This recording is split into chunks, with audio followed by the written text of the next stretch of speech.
The whole key is in letting the patient understand that I'm there for them. The whole concept behind that is I need to listen to them first and understand what their concerns are in order to better get them to where they want to be. If there's a lack of communication or if the patient feels rushed, what tends to happen is we miss things. And it's in those things that we miss which we're not able to get the patient back to 100% so they can live their high quality of life. 100%, the patient needs to be a large part of their recovery. It's just like a dance. If someone's dancing by themselves and the other person's just sitting there, it doesn't flow as well.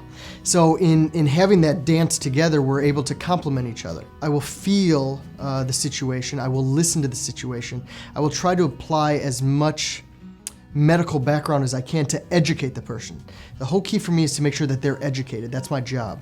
I see it as it's their body. Nobody knows their body better than themselves. What I want to do is take their information, because they're going to tell me what's ailing them, listen to what they want out of it, offer as many solutions as I can. I don't want to say in my head, oh, they won't like that, they won't like that. Let me bring it up and let them make the decision for their body, what they do want to do and what they don't want to do.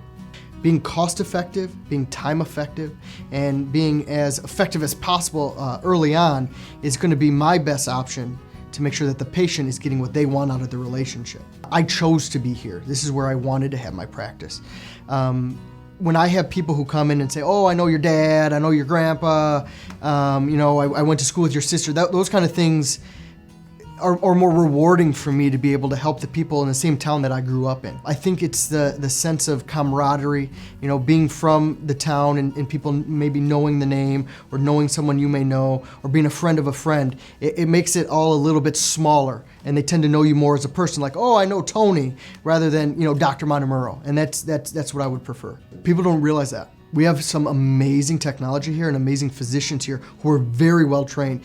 I mean, we have some people trained in LA, Chicago, New York, and they're in Kenosha. People always think, oh, I got to go to that bigger city to have my surgery. You honestly, because I know some of those bigger cities and I know some of the physicians there, you have better trained people in Kenosha who would be doing your surgery. The thing that probably makes me proudest is if I'm able to help someone's child. That is a very humbling experience when someone says, hey, my child has this problem, I want you to help them. Let alone if that requires surgery. That is a very serious thing, and I don't take that lightly.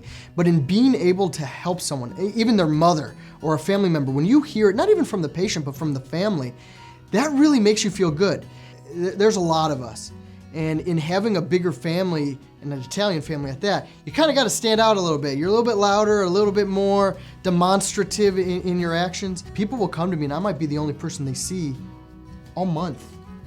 They might get ready, get dressed up, to come out to the podiatrist, maybe to have a routine care, maybe for any other little ailment, maybe a callus. And I have to realize that time with me, that time in the room, might be that person's only time interacting with other people.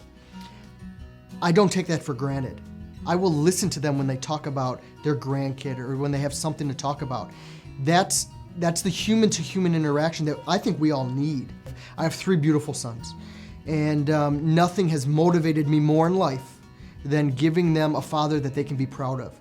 So my kids obviously share my name, and I want that to be something that they're proud of, that if someone in the community says, I saw your father, I wanted to hold credence and have my boys hold their head high, to feel proud and have pride in their father that he was able to help people. If they're doing a certain surgery on professional athletes, that's what I'm doing on my patients. They may not be a professional athlete, but if it's good enough for them, that's probably the standard of care I should be following too.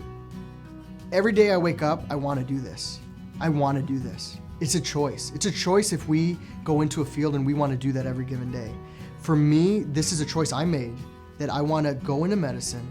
I want to see people. I want to be around people. I want to be able to take them from a place of pain and do my best to get them to a place where they're not in pain.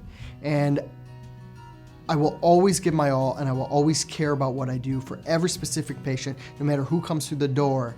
I am physically attached to their recovery. Hi, my name is Antonio Montemurro, and I practice podiatry at Frederick South.